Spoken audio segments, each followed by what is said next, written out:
And loved ones, as we resume to embark on our legislative functions and engagements, I encourage open and constructive dialogue, cooperation, and a spirit of unity on all matters of national significance, as it is through such discourse that we can achieve the best outcomes for all Nigerians. Please be reminded that although our opinions may differ, our common purpose is to advance the well-being of our constituents and our dear nation. In the coming days and weeks, we will address pressing issues, debating, legislating, and striving to find common grounds that will move our nation forward, and we shall have to do all those things expeditiously. I have no doubt that your dedication, your patriotic instincts, wisdom, and integrity will shine through all our endeavors in these hallowed chambers. Evidently, there are some concerns at various levels of national governance. While dissent and differing opinions are integral to our democratic process, I urge us all to focus on the greater good of our dear nation, anchored on the pursuit of common good, interests of our constituents, and safeguarding our fledgling democracy. In the face of rising concerns on poverty, security, and public agitation, yearning for good governance, it is imperative that we set aside any personal difference, if any, and work together with renewed vigor in order to ensure that we, together with Mr. President, move the nation forward.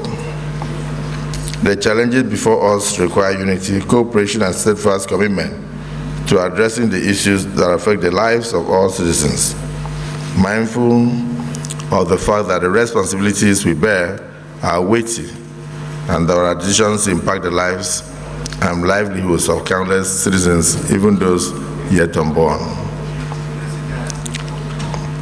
I call on all of us to commit our efforts and actions solely to the advancement of this great country.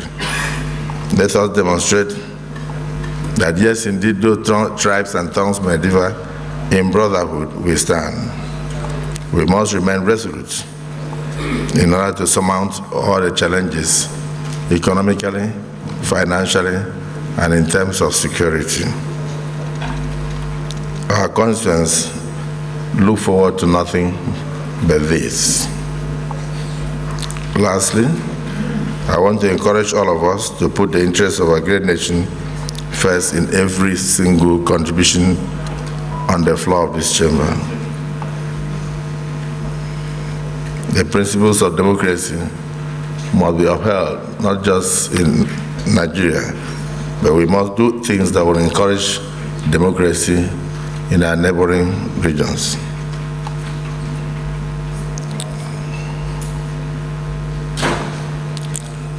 So I welcome you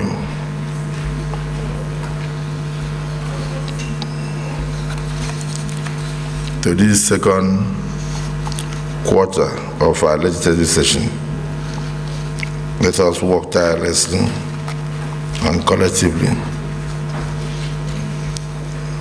to achieve what we're all elected to do.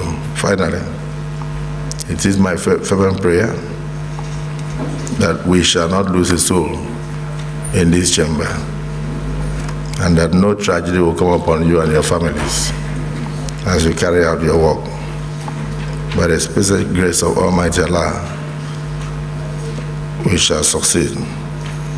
Our journey is guided by God, who granted us victory. I assure you of my unwavering commitment towards achieving only common decisions and not attempting to impose any decision on you. You are all welcome. May God be with all of us. Please, let us look at our votes and proceedings of our last session before we left. Page 1.